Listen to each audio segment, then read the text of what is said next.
Oke, video ini adalah lanjutan mengenai materi asam karboksilat ya. Pada video kali ini kita akan membahas mengenai sifat fisika dan kegunaan dari beberapa senyawa-senyawa asam karboksilat, terutama yang berhubungan dengan bidang farmasi. Nah, sambil kita membahas mengenai sifat fisika dari senyawa-senyawa asam karboksilat ini, kita juga akan membahas soal kuis yang kemarin sudah diberikan ya. Nah, terutama untuk soal-soal yang masih banyak dijawab salah oleh mahasiswa. Nah, soal yang pertama akan kita bahas ini berkaitan dengan pemahaman terhadap struktur dari senyawa asam karboksilat. Nah, soal ini dijawab dengan benar hanya oleh 2 orang ya, artinya sisanya masih salah. Oleh karena itu perlu kita bahas ya. Kita lihat soal lengkapnya. Perhatikan kedua struktur asam lemak berikut. Jadi ini adalah senyawa asam lemak ya. Pada video sebelumnya kita sudah bahas ya, bahwa asam karboksilat dapat dibagi menjadi asam alifatik, kemudian ada asam aromatik, dan ada yang disebut dengan asam lemak ya, atau asam karboksilat rantai panjang. Pada soal ini perintahnya saudara diminta untuk memperhatikan dengan seksama ya struktur dari kedua asam lemak ini. Kemudian Anda diminta untuk membaca dan memahami pernyataan yang ada di bawah struktur ya. Nah, yang diminta adalah Anda memilih semua pernyataan yang benar mengenai atau yang terkait dengan kedua struktur tersebut. Oke, kita akan baca pernyataan yang pertama ya. Hubungan kedua struktur adalah isomer. Karena kalau kita perhatikan dengan saksama ya, kedua struktur ini memiliki rumus molekul yang sama. Artinya kalau jawaban nomor 1 dipilih, maka jawaban nomor 3 harus dipilih juga ya. Nah, karena senyawa yang isomer itu memiliki rumus molekul yang sama. Nah, kita perhatikan asam elaidad ya. Kita hitung berapa jumlah karbon yang terdapat pada struktur molekul asam elaidad atau elaidic acid. Nah, kita hitung sambil memberi nomor dari karbon nomor 1 pada gugus karboksilnya. 1, 2, sini ada 3, kemudian di sini 4, kemudian di sini nomor 5 ya, sini nomor 6, 7, kemudian di sini 8, 9, dan seterusnya ya, 10. Berarti ada ikatan rangkap di antara karbon nomor 9 dan 10 ya. Kita lanjutkan 11, 12, 13 ya, 14, 15, 16, 17, 18 ya. Berarti asam elaidad memiliki 18 karbon ya, jadi C18. Nah, bagaimana dengan asam oleat? Apakah jumlah karbonnya sama? Nah, kalau kita hitung ya, 1, 2, 3, 4, kemudian 5 ya, 6, 7, 8, 9, 10, 11, 12, 13, 14 ya, 15, 16, 17, 18 ya. Artinya jumlah karbon yang terdapat pada asam elaidad dan asam oleat itu sama ya, yaitu sebanyak 18 karbon. Nah, selanjutnya kalau kita perhatikan pada strukturnya sama-sama memiliki satu buah gugus karboksil ya. Berarti asam elaidad dan asam oleat sama-sama memiliki 2 buah atom oksigen. Karena pada satu gugus karboksil itu terdapat 2 buah atom oksigen ya. Berarti C18 ada oksigennya sebanyak 2 ya. Nah, sekarang kita hitung berapa banyak jumlah H-nya. Nah, sebenarnya untuk jumlah atom hidrogen yang terdapat pada kedua struktur meskipun tidak kita hitung secara detail ya, kita pasti sudah bisa menyimpulkan jumlah hidrogennya sama. Nah, kenapa begitu? Karena kalau kita lihat rantai R-nya ya juga sama-sama memiliki satu buah ikatan rangkap CC atau ikatan rangkap karbon-karbon ya, ikatan rangkap 2. Nah, pastilah selain jumlah karbonnya sama, maka jumlah hidrogennya pasti juga sama ya. Nah, namun kali ini saya ingin menunjukkan jika kita diminta untuk menghitung hidrogennya, bagaimana caranya. Maka kalau kita ingin hitung ya, pertama kita kelompokkan dulu ada berapa banyak jenis karbon CH2 misalnya yang terdapat di struktur asam eladat. Nah, kalau kita hitung itu ada karbon nomor 2 ya. Kemudian ada karbon nomor 3, 4, 5, 6, 7, 8, 11, 12, 13, 14, 15, 16 dan 17. Ada berapa karbon CH2 atau karbon metilennya? Ada 14 karbon metilen. Nah, berarti 14 dikali 2 hidrogen ya. Ada 28 hidrogen ya. Nah, kemudian ada karbon apa lagi selain karbon metilen? Kalau kita perhatikan juga ada karbon metin ya atau CH. Nah, yaitu karbon nomor 9 dan 10 di sini karena terdapat ikatan rangkap 2 CC di sini ya. Maka 2 dikali dengan CH. CH itu kan ada 1H. Maka 2 dikali 1 sama dengan 2 hidrogen. Nah, selanjutnya ada jenis karbon lainnya kah? Ada metil ya. Ada karbon metil itu karbon nomor 18 ya. Karbon metilnya hanya ada 1, berarti 1 dikali 3 sama dengan 3.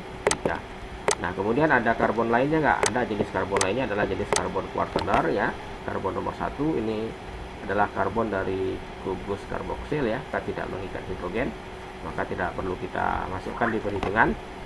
Nah, kemudian pada atom O yang terdapat di gugus karboksil, kalau kita perhatikan mengikat satu atom H ya. Jadi ada satu buah OH di situ ya, maka 1 dikali 1 ya sama dengan 1.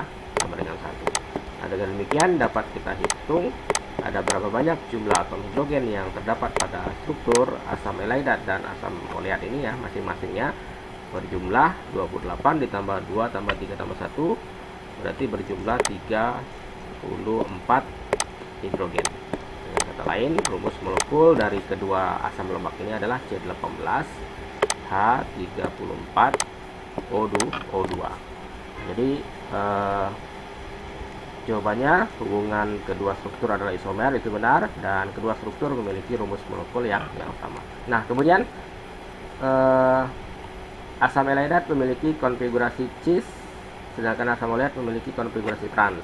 Nah, pernyataan yang di bawahnya, asam eladat memiliki konfigurasi trans, sedangkan asam oleat memiliki konfigurasi cis. Berarti kan ini terbalik saja ya. Nah, kita akan pastikan molekul mana yang konfigurasinya cis dan molekul mana yang konfigurasinya trans ya. Nah, mengenai cis dan trans ini, saudara pasti sudah dapatkan ketika saudara mempelajari mengenai struktur dan tata nama dari senyawa alkena ya. Nah, jadi istilah cis dan trans ini tidak hanya digunakan untuk menjelaskan konfigurasi struktur dari suatu senyawa alkena ya, tapi beberapa senyawa organik lainnya ya, misalkan senyawa asam lemak yang kita bahas di soal ini itu juga bisa memiliki konfigurasi cis dan trans ya, sebagaimana saya telah jelaskan pada video struktur dan tata nama asam karboksilat sebelumnya ya. Silahkan ditonton kembali videonya. Nah,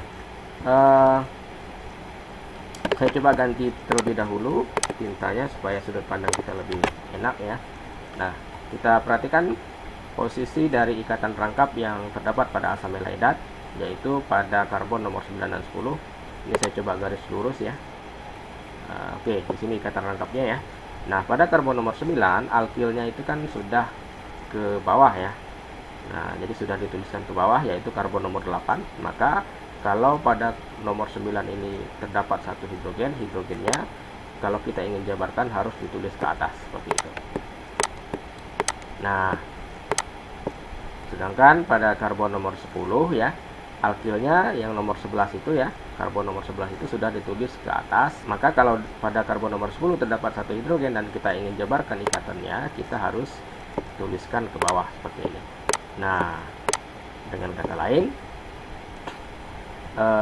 kedua atom hidrogen itu terletak pada sisi yang berbeda ya. Nah, atau kedua alkilnya kita lihat ini terletak pada posisi yang berbeda atau posisi yang berseberangan ya. Dengan demikian kita dapat simpulkan bahwa jenis konfigurasi dari asam halidat ini adalah trans ya.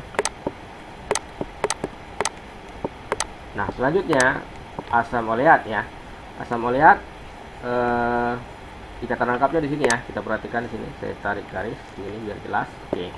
Nah, pada karbon nomor 9 ya, alkilnya kan sudah dituliskan ke bawah yaitu karbon nomor 8. Maka ketika kita ingin jabarkan hidrogen yang ada di karbon nomor 9, kita harus tuliskan ke atas. Nah, begitu juga dengan karbon nomor 10 ya, karena alkil karbon nomor 11 sudah di bawah, maka hidrogennya kita jabarkan ke atas begitu. Nah, dengan demikian dapat kita amati bahwa kedua atom hidrogen yang ada pada struktur asam oleat ini terletak pada sisi yang sama ya, sama-sama di atas. Begitu juga dengan gugus alkilnya ya. Nah, oleh karena itu kita bisa simpulkan konfigurasinya adalah cis. Dengan demikian kita dapat simpulkan pernyataan nomor 5 ini salah ya. Jadi pernyataan yang benar itu adalah yang nomor 6 ya. Artinya asam halidat memiliki konfigurasi trans, sedangkan asam oleat memiliki konfigurasi cis. Dan selanjutnya untuk dua pernyataan terakhir ya, kita diminta memilih apakah kedua asam lemak tersebut adalah asam lemak jenuh atau kedua asam lemak tersebut adalah asam lemak tak jenuh. Nah, kita sudah bahas pada video sebelumnya bahwa pada asam lemak jenuh itu tidak terdapat ikatan rangkap karbon-karbon ya pada molekulnya. Nah, di sini kalau kita perhatikan baik asam halidat maupun asam oleat terdapat ikatan rangkap karbon-karbon ya, sehingga kita bisa simpulkan bahwa kedua asam lemak tersebut adalah asam lemak tak jenuh. Jadi pernyataan yang benar adalah pernyataan yang terakhir. Nah, jadi saudara harus memilih keempat pernyataan yang benar ini ya, baru bisa dianggap benar jawabannya. Nah, jadi kalau kemarin hanya menjawab satu saja atau dua saja, itu dianggap salah. Kenapa? Karena soalnya meminta saudara untuk memilih semua pernyataan yang benar. Jadi semua pernyataan yang benar harus saudara pilih ya. Oke. Berikutnya ini soal yang masih berkaitan dengan struktur ya, jenis gugus fungsi dan lain sebagainya ya. Sudah lumayan, sudah dijawab benar oleh 25 orang dari 37 orang. Namun masih ada juga yang menjawab dengan salah ya. Nah, kita lihat di sini pertanyaannya adalah senyawa bioaktif di bawah ini yang mengandung asam karboksilat adalah, pilih lebih dari satu jawaban. Nah, kalau kita perhatikan di sini ada ibuprofen ya. Nah, kita sudah bahas kemarin pada struktur ibuprofen itu terdapat gugus karboksil ya. Jadi ini adalah kunci jawabannya. Nah, kemudian ada aspirin ya. Aspirin juga pada strukturnya terdapat gugus karboksil ya. Selain gugus karboksil itu juga terdapat gugus ester ya. Nanti akan saudara pelajari pada bab turunan asam karboksilat.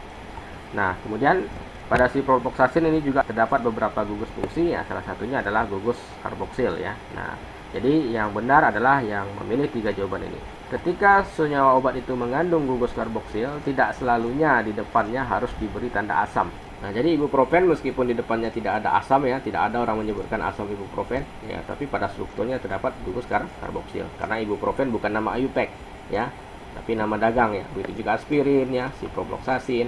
Nah, kalau kita ingin lihat nama IUPAC-nya baru ada kata-kata acid-nya. Nah, kemudian asam askorbat. Nah, ini juga banyak yang terjebak ya. Mungkin ada yang memilih asam askorbat karena di depan askorbat ini ada kata asam ya. Jadi menganggap bahwa seolah-olah asam askorbat ini pasti mengandung gugus karboksil ya, karena penamaannya ada diawali dengan kata asam ya. Nah, ini juga salah ya, karena kalau nanti saudara coba searching di Google pada struktur asam askorbat itu tidak terdapat gugus karboksil ya. Nah, tapi merupakan turunan ya, turunan dari karboksil yaitu ester ya, ester siklik atau yang disebut dengan lakton. Nah, kemudian untuk prednison ya, nah ini sudah kita bahas ya, prednison ini di bagian aldehid dan keton ya. Kalau kita perhatikan strukturnya juga tidak terdapat gugus karboksilat ya. Jenis gugus karbonil yang terdapat pada prednison ini adalah karbonil keton ya. Nah, jadi nanti silahkan diperhatikan lagi. Nah, ini ada gugus karboksil pada ibuprofen ya. Kemudian pada aspirin juga terdapat gugus karboksil, dan pada ciprofloxacin juga terdapat gugus karboksil. Nah, untuk asam askorbat nih perhatikan nih ya. Kalau gugus hidroksil punya ya, ada berapa nih gugus hidroksilnya? Ada 4 ya. Nah, jadi pada asam askorbat terdapat 4 buah gugus hidroksil, tapi tidak terdapat gugus karboksil. Nah, kalau kita perhatikan ini adalah cincin lakton namanya ya. Nanti saudara akan pelajari ini di bab turunan asam karboksilat. Nah, kemudian ini prednison ya. Di sini karbonil, tapi ini keton ya. Ini juga karbonil keton.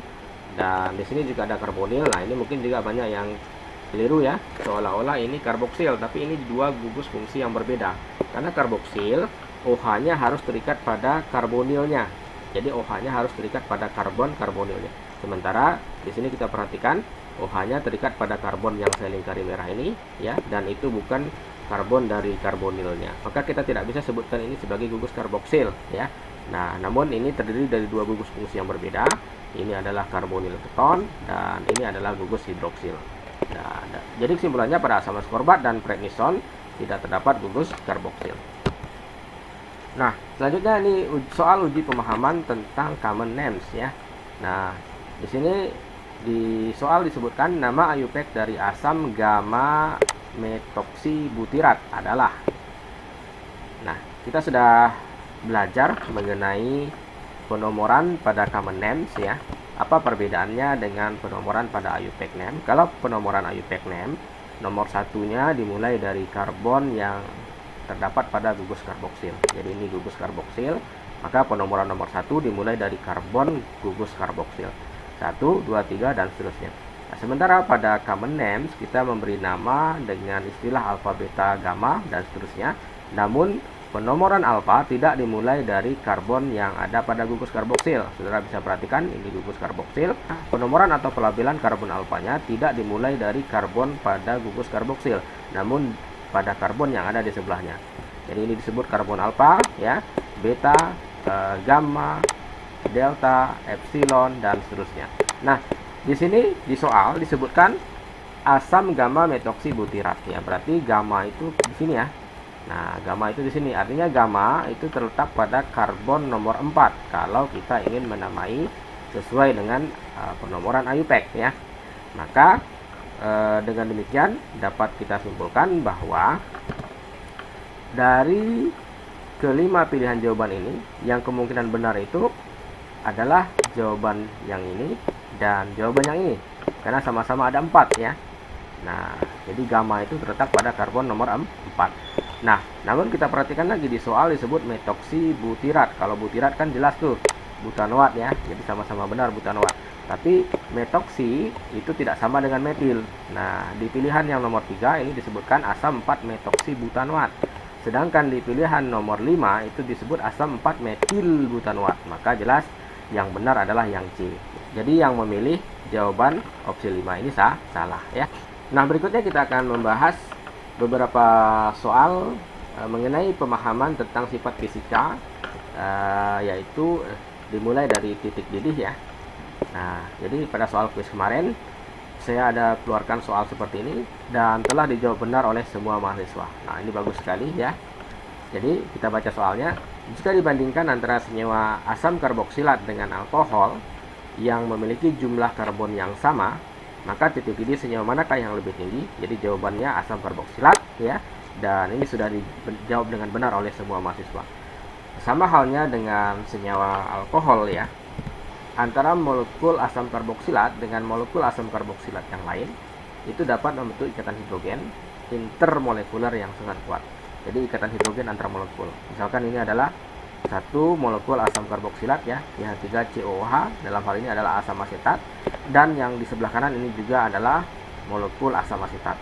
Nah, jadi antara satu molekul asam asetat dengan molekul asam asetat yang lainnya itu dapat membentuk ikatan hidrogen dalam bentuk dimer ya. Kalau kita perhatikan gugus karbonil ini ya, di sini kan karbonnya bermuatan parsial positif, oksigennya bermuatan parsial negatif. Nah, gugus OH dari molekul asam asetat yang di kanan ya, dikarenakan O bermuatan parsial negatif, maka hidrogennya bersifat asam ya, bermuatan parsial positif. Nah, maka hidrogen ini dapat membentuk ikatan hidrogen dengan atom oksigen yang bermuatan parsial negatif. Nah, jadi di sini kita simbolkan IH ya, ikatan hidrogen.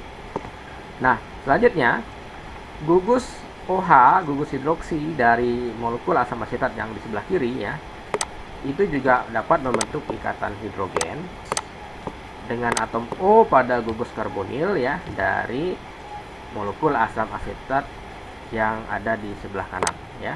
Nah, dengan demikian antara dua molekul asam asetat itu dapat membentuk dua ikatan hidrogen, membentuk dimer seperti ini ya. Nah, pada bab alkohol saya sudah sempat membahas bahwa kalau kita bandingkan, alkohol itu memiliki titik didih yang lebih tinggi dibandingkan dengan aldehid dan keton, begitu juga dibandingkan dengan ether ya, juga alkana dan alkil halida. Nah, kenapa alkohol memiliki titik didih yang lebih tinggi? Karena antara sesama molekul alkohol memiliki interaksi intermolekuler berupa ikatan hidrogen ya. Nah, sedangkan aldehid tidak memiliki ikatan hidrogen dengan sesama aldehid, begitu juga ada keton, begitu juga ether. Nah, asam karboksilat di sini selain memiliki ikatan hidrogen juga dapat membentuk dimer ya, sehingga interaksi intermolekulernya lebih kuat dibandingkan dengan antara sesama molekul alkohol. Oleh karena itu asam karboksilat memiliki titik didih yang lebih tinggi dibandingkan dengan alkohol. Jadi benar jawabannya asam karboksilat. Jadi kalau kita bandingkan antara etanol dengan asam asetat misalnya, maka asam asetat itu memiliki titik didih yang lebih tinggi dibandingkan dengan etanol. Nah, soal yang ini juga dijawab dengan benar ya oleh semua mahasiswa ya. Selamat ya.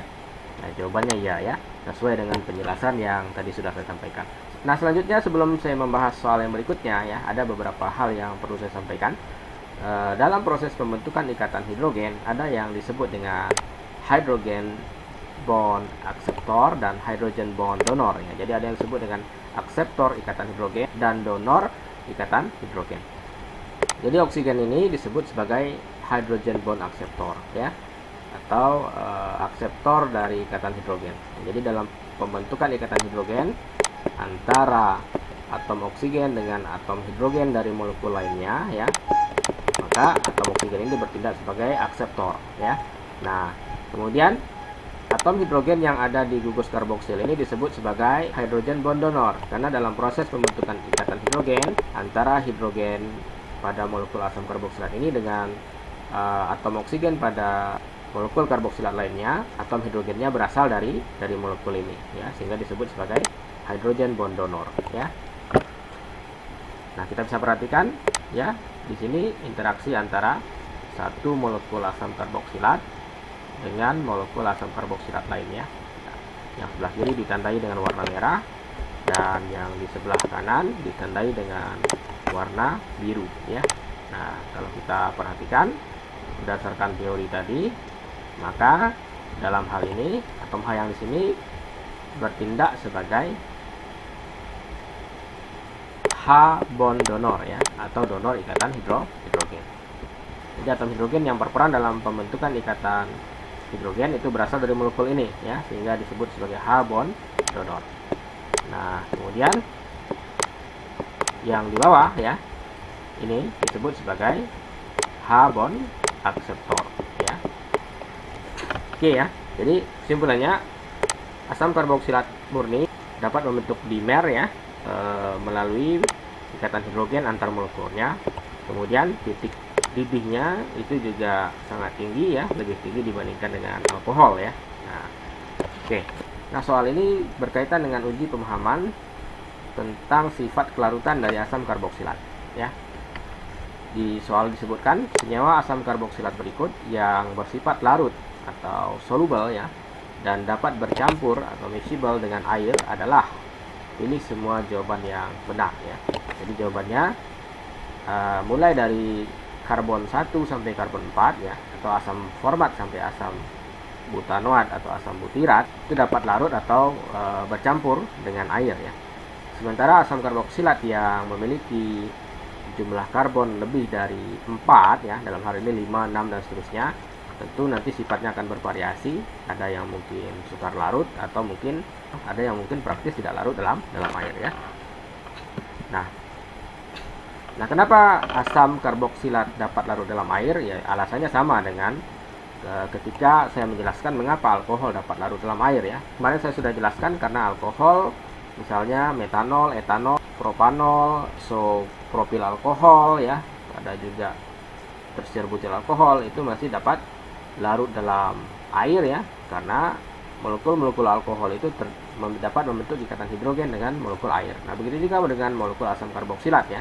Jadi asam karboksilat ini dapat larut dalam air karena dapat membentuk ikatan hidrogen dengan molekul air ya. Dan selain itu asam karboksilat juga dapat terionisasi sebagian di dalam air.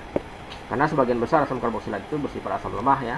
Artinya hanya terionisasi sebagian di dalam air. Nah, dikarenakan kemampuannya membentuk ikatan hidrogen dengan molekul air dan juga kemampuannya terionisasi sebagian dalam air, oleh karena itu asam karboksilat dapat larut dalam air. Namun kelarutan dari asam karboksilat ini dipengaruhi oleh panjang rantai alkil yang terikat pada gugus karboksilnya.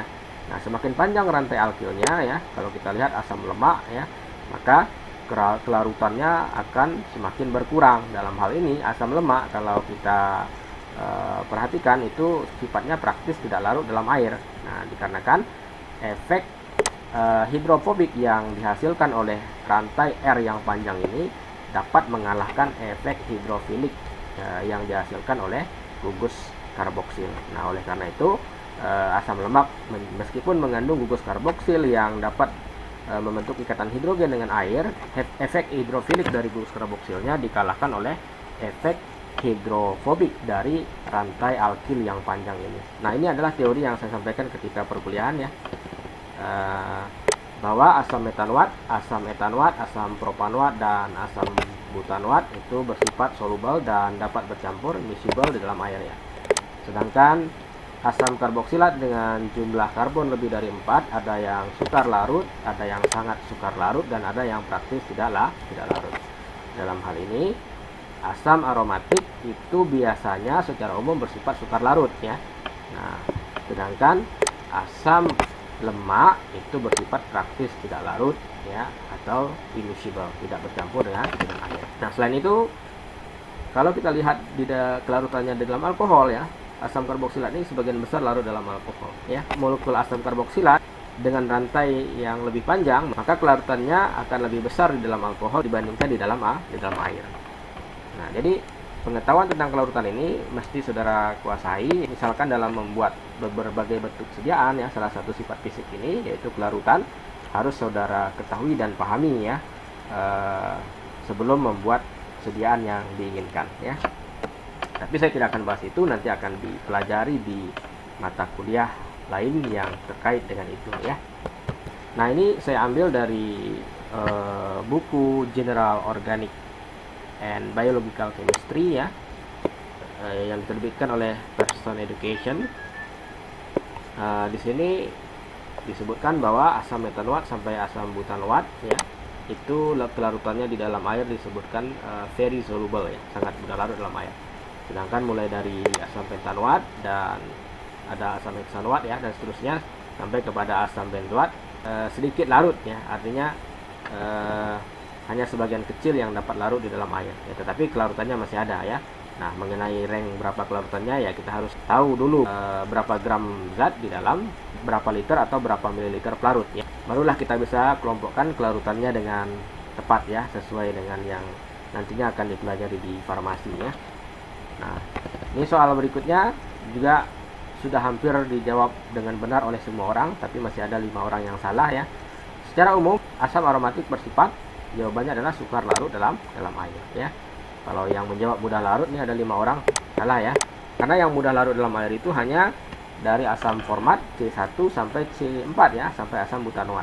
Tapi kalau asam benzoat tadi sifatnya sukar larut dalam air ya. Nah, sebagai contoh, kita akan coba bandingkan bagaimana kelarutan ibuprofen dan aspirin dalam air. Jadi kita lihat ibuprofen ini mempunyai gugus karboksil, aspirin juga mempunyai gugus karboksil ya. Rumus molekulnya kita lihat, ibuprofen ini karbonnya ada 13 ya, dan aspirin itu kalau kita perhatikan karbonnya ada 9 ya. Dari segi berat molekulnya ibuprofen juga lebih berat dibandingkan dengan aspirin ya. Nah, kemudian dari titik lelehnya aspirin lebih tinggi titik lelehnya dibandingkan dengan ibuprofen ya. Jadi titik leleh ini juga salah satu sifat fisika ya. Jadi bukan hanya titik lidih, ada titik leleh ya. Nah, nanti saudara akan pelajari kalau dia senyawanya berbentuk padatan, dalam hal ini kan ibuprofen berbentuk serbuk hablur ya, berwarna putih hingga hampir putih. Kalau aspirin juga sama ya, serbuk hablur putih dan umumnya seperti jarum atau lempengan tersusun. Artinya kan ini padatan nih. Jadi kalau padatan biasanya sifat fisika yang diamati itu adalah titik lelehnya. Tapi kalau dia wujudnya cairan atau minyak ya, misalkan minyak atsiri, nanti akan saudara pelajari mengenai minyak atsiri ya, maka biasanya yang diukur adalah titik lidihnya, atau nanti ada juga yang disebut dengan indeks biasnya. Tapi saya tidak akan bahas di sini, nanti itu akan dibahas di mata kuliah yang lainnya ya. Nah, jadi sifat fisika yang dibahas di sini hanya seputar titik lidih, kemudian di sini saya kenalkan juga titik leleh, tapi tidak akan banyak saya jelaskan karena nanti ada mata kuliah lain yang lebih detail dalam membahas titik leleh dan juga ada praktikumnya ya. Jadi kita punya alat bagaimana cara menentukan titik leleh dari suatu senyawa organik. Itu akan saudara pelajari di mata kuliah lain di semester berikutnya ya. Oke. Nah, bagaimana kelarutan dari ibuprofen dan aspirin di dalam air? Kalau kita perhatikan, ibuprofen itu memiliki kelarutan sebesar 21 mg per liter. Nah, kalau kita kategorikan, kategorinya adalah praktis tidak larut ya. Sedangkan aspirin ya, kelarutannya adalah 3 gram per liter ya. Kalau kita kategorikan, kelarutannya adalah sukar larut dalam air. Berarti dalam hal ini aspirin ya, itu kelarutannya lebih besar dibandingkan dengan kelarutan ibuprofen di dalam air. Nah, ini yang saya katakan tadi, secara umum asam karboksilat aromatik itu bersifat sukar larut dalam air, meskipun ada yang juga bersifat praktis tidak larut. Nah, ini juga sudah hampir dijawab dengan benar oleh semua orang ya. Asam lemak secara umum itu bersifat praktis tidak larut dalam air, karena tadi sifat hidrofobik yang dihasilkan oleh rantai alkilnya mengalahkan ya sifat hidrofilik dari gugus karboksilnya. Asam benzoat bersifat sukar larut dalam air. Untuk mengubahnya menjadi mudah larut dalam air, maka hal yang dapat dilakukan adalah sebagai berikut. Pertama, mereaksikan asam benzoat dengan suatu basa. Nah, ini adalah jawaban yang benar. Karena yang kedua ini mereaksikan asam benzoat dengan alkohol, jadinya ester ya. Ester itu kelarutannya lebih rendah dari asam karboksilat. Nanti akan saudara pelajari ini di bab lainnya, yaitu di bab turunan asam karboksilat. Nah, jadi ini jawabannya salah, karena kelarutan ester lebih rendah di dalam air dibandingkan dengan kelarutan asam karboksilat. Dalam hal ini adalah asam benzoat. Maka dalam hal ini jawaban yang benar adalah mereaksikan asam benzoat dengan suatu basa. Jadi apa yang terbentuk ketika asam benzoat direaksikan dengan suatu basa, maka akan terbentuk garam karboksilat ya, atau garam alkanoat. Dalam hal ini asam benzoat ya, kita reaksikan misalkan dengan sodium hidroksida, maka produk yang akan terbentuk adalah sodium benzoat. Saudara bisa perhatikan di sini ya, ini adalah struktur sodium benzoat ya. Nanti di kimia organik farmasi saudara akan mempelajari bahwa NaOH ini bersifat basa, sedangkan atom H yang terdapat pada asam benzoat ini bersifat asam, sehingga ion hidroksida dari NaOH ini dapat merebut hidrogen asam yang ada pada asam benzoat ya, sehingga menyebabkan asam benzoat menjadi kehilangan H-nya ya. Nah, sehingga menjadi bermuatan negatif ya. Nah, kemudian dia akan membentuk garam dengan ion Na yang berasal dari NaOH. Nah, dalam hal ini kelarutan garam-garam dari asam karboksilat itu akan lebih besar dibandingkan dengan kelarutan dari asam karboksilat tadi dalam air. Jadi sodium benzoat itu bersifat soluble in water ya, dapat larut dalam air, kelarutannya segini ya. Sedangkan asam benzoat bersifat poorly soluble in water. Nah, jadi kelarutan sodium benzoat ini lebih besar dari asam benzoat. Oleh karena itu, kita bisa meningkatkan kelarutan dari senyawa-senyawa asam karboksilat ini dengan cara mengubahnya menjadi garamnya ya. Oke, soal berikutnya tentang uji pemahaman mengenai sifat keasaman asam karboksilat ya. Bagaimana urutan keasaman dari senyawa-senyawa berikut dimulai dari yang paling asam. Jadi di sini ada asam klorida, kemudian ada etanol, asam asetat, dan fenol ya. Kita diminta mengurutkan dimulai dari yang paling asam. Nah, kalau dibandingkan antara asam klorida dengan senyawa-senyawa organik yang disebutkan di soal ini ya, tentu asam klorida itu bersifat paling asam ya. Jadi asam klorida itu adalah asam kuat. Maka untuk opsi jawaban yang benar itu harus diawali dengan senyawa 1 atau asam klorida. Berarti ada 3 opsi ya. Nah, di sini kunci jawabannya yang ini ya. Nah, tapi kita akan bahas kenapa jawabannya yang ini. Nah, jadi asam klorida itu paling asam ya, bersifat asam kuat. Kemudian diikuti dengan senyawa nomor 3 ya. Senyawa nomor 3 ini adalah asam asetat ya. Jadi asam asetat ini merupakan senyawa asam karboksilat dan sifat keasamannya adalah asam lemah. Jadi asam klorida adalah asam kuat ya, dan disebut juga sebagai asam anorganik. Nah, asam asetat di sini sifatnya adalah asam lemah dan merupakan asam organik ya. Nah, baru kemudian alkohol. Nah, di sini kita bisa perhatikan bahwa fenol itu bersifat lebih asam dibandingkan dengan etanol ya. Nah, jadi ini adalah teorinya ya, yang harus diketahui untuk menjawab pertanyaan seperti tadi.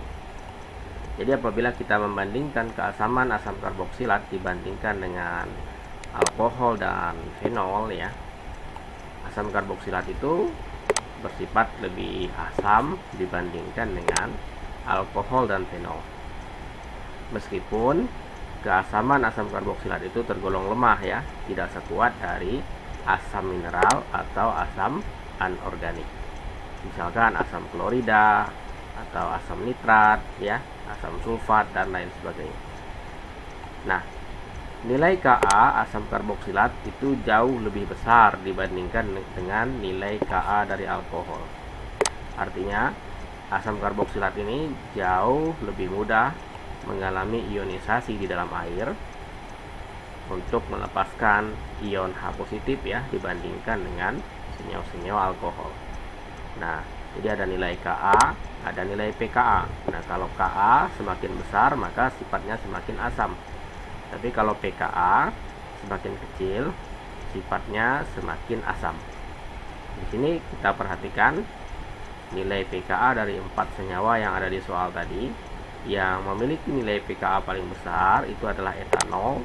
Artinya kalau dibandingkan dengan 3 senyawa yang lainnya, maka keasaman etanol paling rendah ya.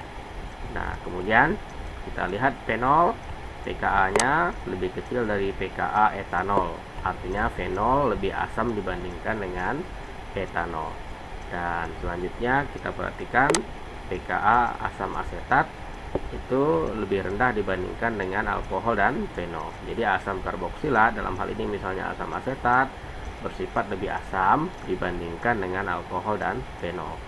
Nah, sedangkan asam anorganik seperti asam klorida kita perhatikan nilai pKa-nya sangat kecil sekali. Berarti dalam hal ini yang paling bersifat asam adalah asam klorida. Jadi urutannya adalah asam klorida, asam asetat, fenol, dan etanol. Nah, kenapa asam karboksilat bersifat asam ya? Secara umum dapat dijelaskan bahwa molekul asam karboksilat ini dapat mengalami ionisasi ketika dilarutkan di dalam air ya. Jadi senyawa asam karboksilat ini bersifat asam karena dapat melepaskan ion H positif ke dalam air. Teori ini dikenal dengan teori asam arrhenius ya. Jadi ketika suatu zat dilarutkan dalam suatu pelarut yang misalnya air, kemudian dapat melepaskan ion H positif, maka senyawa tersebut disebut sebagai asam ya. Nah, begitu juga ada yang disebut dengan teori asam Bronsted-Lowry ya. Dalam hal ini asam bertindak sebagai donor proton ya. Jadi dapat mendonorkan proton kepada molekul lainnya ya. Dalam hal ini kita bisa perhatikan asam karboksilat ya, RCOOH, di mana gugus karboksilnya diwarnai dengan warna hijau. Ketika dilarutkan dengan air, maka atom H yang terdapat pada gugus karboksil itu nanti akan diambil oleh molekul air ya. Dengan kata lain, atom H tadi didonorkan kepada molekul air, hingga menyebabkan molekul asam karboksilat itu menjadi kehilangan satu atom H ya. Nah, kita bisa perhatikan di sebelah kanan anak panah, di sini terbentuk ion karboksilat ya. Jadi ion karboksilat ini terbentuk ketika asam karboksilat mengalami ionisasi, atau dalam hal ini dia mendonorkan protonnya misalkan kepada molekul air ya. Nah, dalam hal ini tentunya keasaman dari suatu senyawa asam karboksilat tergantung dari berapa mudah nantinya suatu molekul asam karboksilat itu dapat melepaskan atau mendonorkan atom H asamnya ya. Nah, semakin mudah dia mendonorkan atom H asamnya, maka tentu sifat keasamannya akan semakin meningkat. Nah, sebaliknya, apabila semakin sulit atom H pada gugus karboksil ini didonorkan, maka keasamannya menjadi berkurang. Jadi anak panah ini menunjukkan reaksi ini bersifat reversible ya. Hanya sebagian molekul asam saja yang terdisosiasi menjadi ion karboksilat. Sebagian yang lain tentu masih dalam bentuk molekul asam karboksilat. Jadi makanya di sini ada nilai Ka. Semakin besar nilai Ka, maka akan semakin banyak molekul asam karboksilat yang terdisosiasi menjadi ion karboksilat. Semakin kecil nilai Ka, maka semakin sedikit molekul asam karboksilat yang terdisosiasi menjadi ion karboksilat. Ini tentunya dipengaruhi oleh struktur ataupun substituen yang terdapat pada senyawa asam karboksilat itu nantinya. Nah, jadi ini penjelasan mengapa senyawa asam karboksilat ini bersifat asam ya. Nah, kemudian ketika dibandingkan dengan alkohol, mengapa asam karboksilat bersifat lebih asam dari alkohol ya? Molekul alkohol apabila dilarutkan di dalam air, hanya sebagian kecil yang dapat terdisosiasi menghasilkan ion alkoksida ya. Kita perhatikan nilai pKa-nya sangat besar sekali ya, 16, dan nilai Ka-nya sangat kecil sekali, 10 pangkat minus 16. Nah, kita sudah bahas tadi, semakin kecil nilai Ka artinya semakin sulit molekul tadi mengalami disosiasi atau ionisasi di dalam air. Artinya, ketika suatu alkohol dilarutkan dalam air, maka ion alkoksida ini akan sangat sulit sekali untuk terbentuk ya. Nah, sedangkan molekul asam karboksilat ya, apabila kita larutkan di dalam air, kita perhatikan nilai pKa-nya itu 5 ya, dan nilai Ka-nya sekitar 10 pangkat min 5. Jadi lebih besar nilai Ka-nya dibandingkan dengan nilai Ka alkohol. Artinya asam karboksilat bersifat lebih asam ya. Atau dengan kata lain, molekul asam karboksilat itu lebih mudah mengalami ionisasi di dalam air, membentuk ion karboksilat dibandingkan dengan molekul alkohol tadi ya, yang sulit mengalami ionisasi untuk membentuk ion alkoksida. Nah, hal ini dikarenakan ketika suatu molekul asam karboksilat mengalami ionisasi ya, di sini putus ikatan OH-nya ya, dan kemudian terbentuk ion karboksilat. Anion karboksilat ini dapat distabilkan melalui resonansi ya. Jadi muatan negatifnya dapat dipindahkan ke sini, kemudian ikatan rangkap ini dapat pindah ke atom oksigen yang satunya lagi ya. Ini tanda panahnya bolak-balik, artinya muatan negatif di atom oksigen yang satunya lagi yang di atas itu ya dapat pindah kembali ke bawah, dan ikatan rangkap yang di bawah dapat pindah lagi ke atom oksigen. Nah, adanya efek resonansi ataupun delokalisasi elektron pada anion karboksilat ini menyebabkan anion yang terbentuk menjadi lebih stabil atau lebih rendah energinya ya.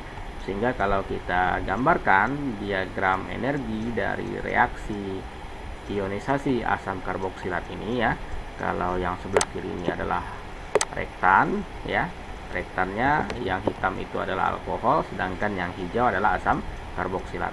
Nah, kemudian yang di sebelah kanan ini ada produk ya. Nah, kita bisa perhatikan energi produk akan lebih rendah apabila produknya adalah ion karboksilat ya. Sedangkan apabila produknya adalah ion alkoksida, energinya kita perhatikan yang garis hitam itu ya di sini ini lebih tinggi. Hal ini dikarenakan anion karboksilat yang terbentuk ya itu distabilkan oleh efek resonansi. Nah, selanjutnya soal ini masih terkait dengan sifat keasaman dari asam karboksilat ya. Soal ini akan menguji pemahaman saudara mengenai pengaruh gugus penarik dan pendorong elektron terhadap sifat keasaman asam karboksilat. Kita coba baca soalnya ya. Perhatikan struktur senyawa asam asetat dan beberapa turunannya di bawah ini. Urutan keasaman senyawa tersebut dimulai dari yang paling asam adalah. Nah, kita lihat soal lengkapnya seperti apa ya. Jawabannya yang ini ya. Oke. Nah, jadi ada 4 molekul asam karboksilat di sini ya. Kalau kita perhatikan dari molekul A sampai B semuanya mengandung gugus karboksil. Nah, perbedaannya adalah pada senyawa A ya, itu terdapat 2 buah Cl ya. Di sini saya tandai 2 buah Cl dengan tanda anak panah ya, yang menunjukkan bahwa Cl ini bersifat elektronegatif sehingga memiliki kemampuan menarik elektron ikatan sigma ke arah atom Cl tersebut ya. Dan kemudian untuk senyawa B itu terdapat 1 atom Cl. Selanjutnya untuk senyawa C itu terdapat 3 buah atom Cl. Sedangkan pada senyawa D ya, kalau kita perhatikan itu tidak terdapat gugus Cl. Nah, jika kita menjumpai soal seperti ini ya, dan pada soal tersebut diminta untuk mengurutkan dimulai dari yang paling asam ya, maka kita harus mengerti mengenai gugus penarik elektron. Maka saudara harus mengerti apa pengaruh efek dari gugus penarik elektron. Dalam hal ini gugus penarik elektron adalah Cl. Jadi kita tadi sudah membahas bahwa asam karboksilat itu bersifat asam karena dapat melepaskan ion H positifnya ya ketika dilarutkan di dalam air ya. Dan kita sudah bahas tadi tidak semua molekul asam karboksilat dapat terionisasi ya di dalam air, hanya sebagiannya saja ya. Jadi sebagian masih dalam bentuk molekul asam karboksilat dan sebagian yang lain ketika atom H-nya sudah dilepaskan maka akan terbentuklah anion karboksilat ya. Nah, apa pengaruh dari kehadiran gugus penarik elektron ya terhadap sifat keasaman dari senyawa asam karboksilat ya? Misalnya yang di bawah ini adalah struktur senyawa asam karboksilat yang pada strukturnya terdapat gugus penarik elektron. Dalam hal ini saya simbolkan dengan X gitu ya. Ketika pada suatu molekul asam karboksilat terdapat gugus penarik elektron ya, atau dalam bahasa Inggris disebut dengan EWG ya, atau di kepanjangannya electron withdrawing group ya. Gugus penarik elektron tadi dapat menghasilkan suatu efek yang disebut dengan efek induksi negatif, di mana kehadiran gugus penarik elektron tadi menyebabkan elektron ikatan sigma lebih tertarik ke arah gugus tadi, sehingga menyebabkan kerapatan elektron di sekitar gugus OH ini menjadi berkurang. Nah, akibatnya ikatan OH ini menjadi lebih mudah putus atau lebih mudah mengalami ionisasi. Nah, ketika ikatan OH ini menjadi lebih mudah mengalami ionisasi, maka tentunya akan semakin banyak ion H positif yang dapat dilepaskan. atau dengan kata lain konsentrasi ion H positifnya akan semakin besar. Nah, sehingga tentunya hal ini menyebabkan nilai Ka dari senyawa asam karboksilat yang mengandung gugus penarik elektron itu akan menjadi lebih besar. Maka yang bersifat lebih asam adalah molekul asam karboksilat yang memiliki gugus penarik elektron. Nah, kemudian kalau kita perhatikan di antara keempat senyawa tersebut A, B, C, D ya, maka tentu senyawa ABC lebih asam dibandingkan dengan D, karena pada senyawa A, B, dan C terdapat gugus penarik elektron. Berarti senyawa D ada pada opsi pilihan terakhir ya. Nah, kita perhatikan nih, pada pilihan terakhir nih ada 4 opsi yang menampilkan senyawa D di urutan terakhir. Nah, kemudian untuk mendapatkan jawaban yang benar ya, kita akan bandingkan senyawa A, B, dan C. Kalau kita perhatikan, pada senyawa A terdapat 2 gugus Cl, pada senyawa B terdapat 1 gugus Cl, dan pada senyawa C terdapat 3 buah gugus Cl. Maka dalam hal ini, semakin banyak gugus penarik elektron yang terdapat dalam suatu struktur asam karboksilat, maka efek induksi negatif yang dihasilkan akan semakin besar ya, sehingga menyebabkan ikatan OH ini menjadi lebih mudah mengalami ionisasi, sehingga nilai Ka-nya akan lebih besar. Atau kalau yang kita bandingkan adalah nilai pKa, nilai pKa senyawa C ini adalah yang paling kecil dibandingkan dengan 3 senyawa lainnya. Nah, dalam hal ini maka opsi yang benar adalah opsi yang dimulai dengan senyawa C. Jadi senyawa C itu bersifat paling asam ya, karena pada strukturnya terdapat 3 buah gugus penarik elektron ya, dan kemudian diikuti oleh senyawa A yang memiliki 2 buah gugus penarik elektron, kemudian diikuti oleh senyawa B yang memiliki 1 buah gugus penarik elektron, dan yang terakhir yang paling kurang nilai keasamannya adalah senyawa D ya. Nah, ini untuk jawaban soal yang seperti ini. Nah, ini data perbandingan nilai pKa ya. Kalau kita bandingkan nilai pKa asam asetat dibandingkan dengan asam kloroasetat ya, kemudian dikloroasetat dan trikloroasetat ya, maka yang nilai pKa yang paling kecil itu dimiliki oleh asam trikloroasetat ya.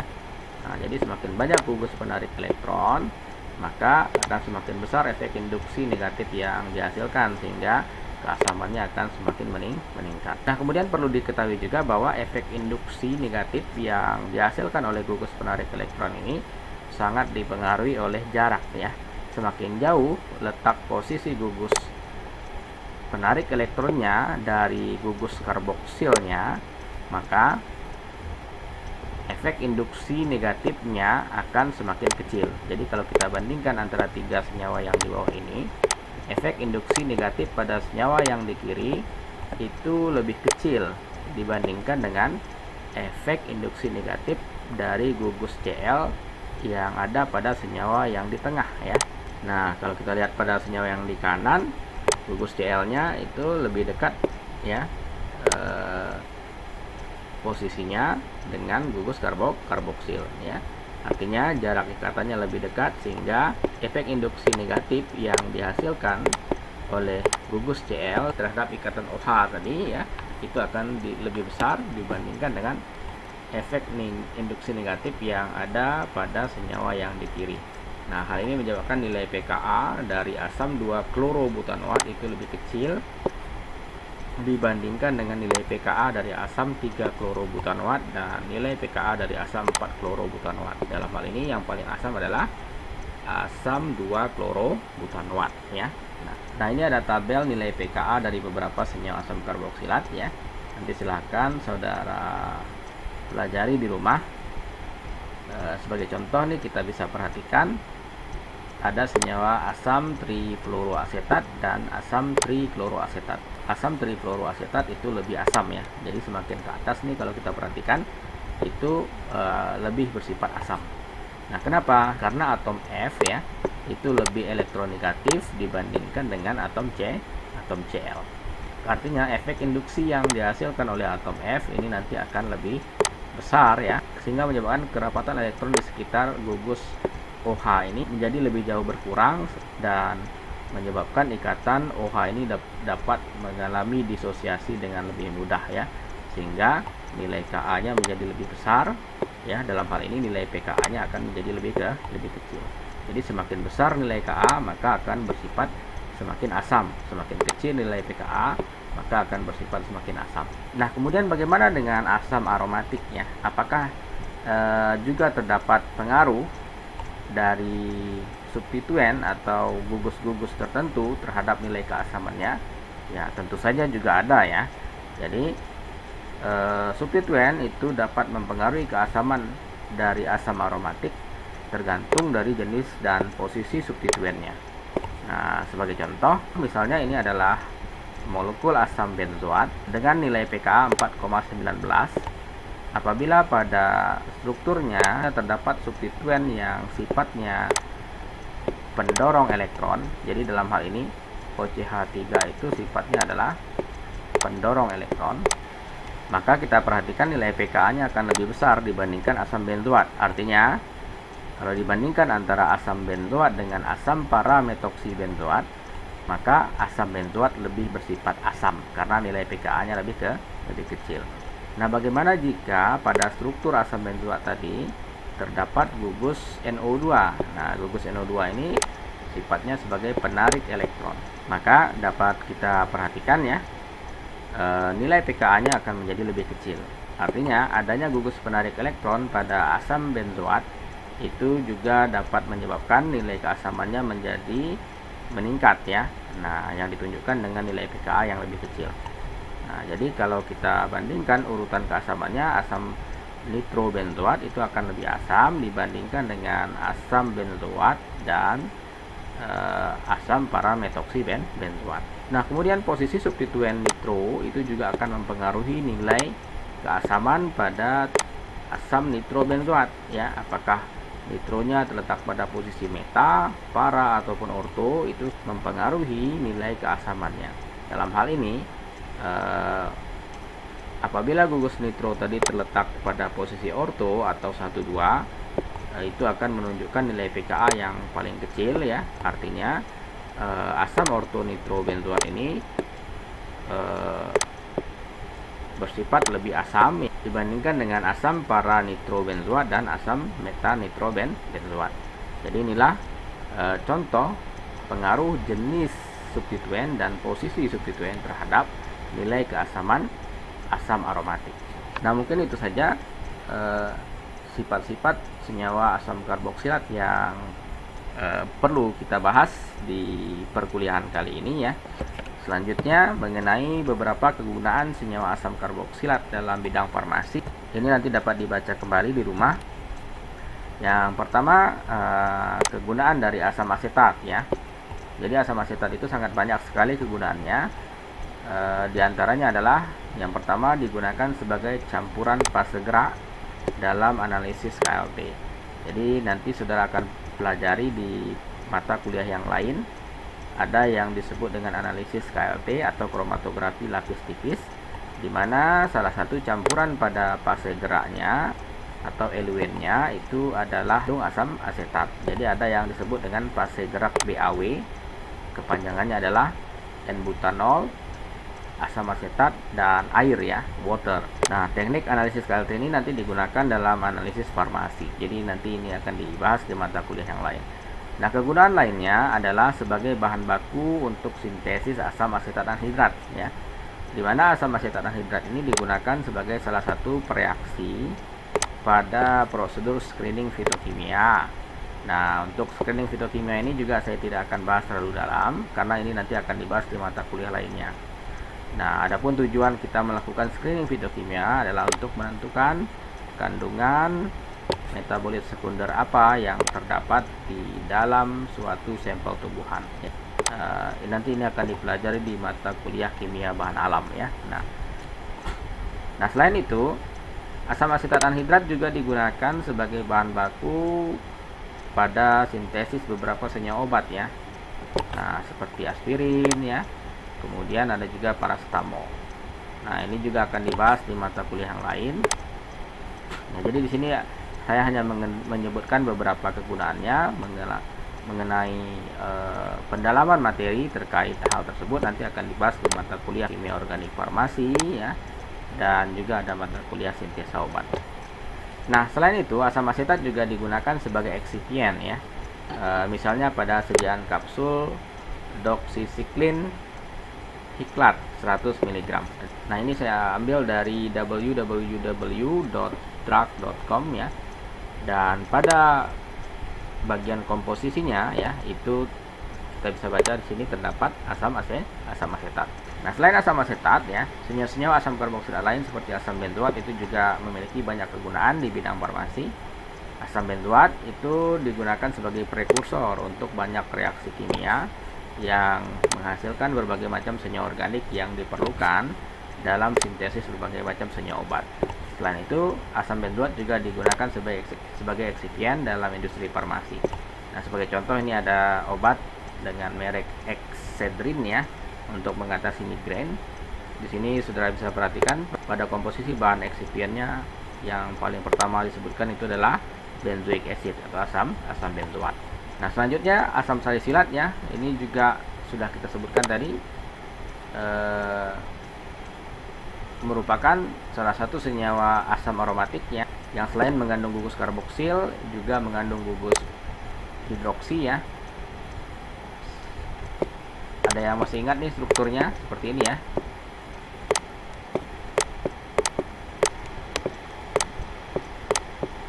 Nah, ini asam benzoat. Kalau asam salisilat berarti ada OH di posisi orto, sehingga nama IUPAC-nya adalah asam 2-hidroksi benzoat atau asam ortohidroksi benzoat. Asam salisilat sebagai obat digunakan untuk membantu menghilangkan lapisan luar kulitnya atau disebut dengan keratolytic agent ya. Karena itu senyawa ini banyak digunakan sebagai senyawa aktif pada beberapa sediaan obat kutil ya, ada juga obat kapalan ya, ketombe, jerawat dan kurap ya. Nah, karena efeknya pada sel kulit tadi, asam salisilat juga digunakan di beberapa produk kosmetik ya, seperti sampo untuk mengobati ketombe dan juga pada sabun atau busa pencuci wajah. Ini contoh beberapa produk yang mengandung asam salisilat. Misalkan ini adalah sabun pencuci wajah ya, yang dirancang untuk kulit berjerawat dan berminyak ya.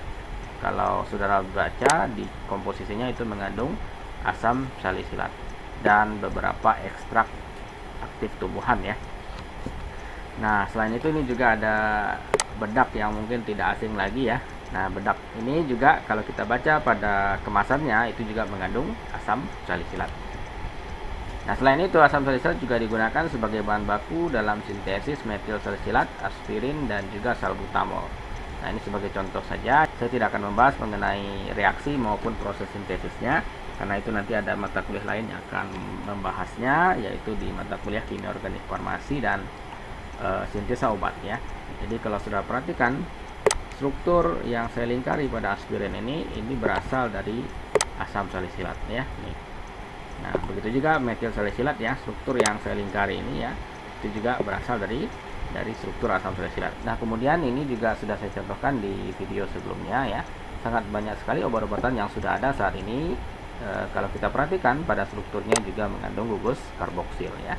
Jadi ada ibuprofen ya, ada aspirin ya, ini juga ada gugus karboksilnya, ciprofloxacin dan contoh-contoh lainnya. Itu sudah saya jadikan tugas kemarin ya. Saudara diminta untuk mencari satu contoh senyawa asam karboksilat, kemudian menggambarkan strukturnya menggunakan aplikasi ChemDraw, yang mana tutorialnya juga sudah saya upload di channel YouTube saya ya. Sudah saya upload sebelumnya ya. Kemudian diminta menuliskan nama senyawanya apa, kemudian apa kegunaannya ya. Jangan lupa untuk mengumpulkan tugas individu dan kelompok tersebut pada link yang telah dikirimkan di WA Group.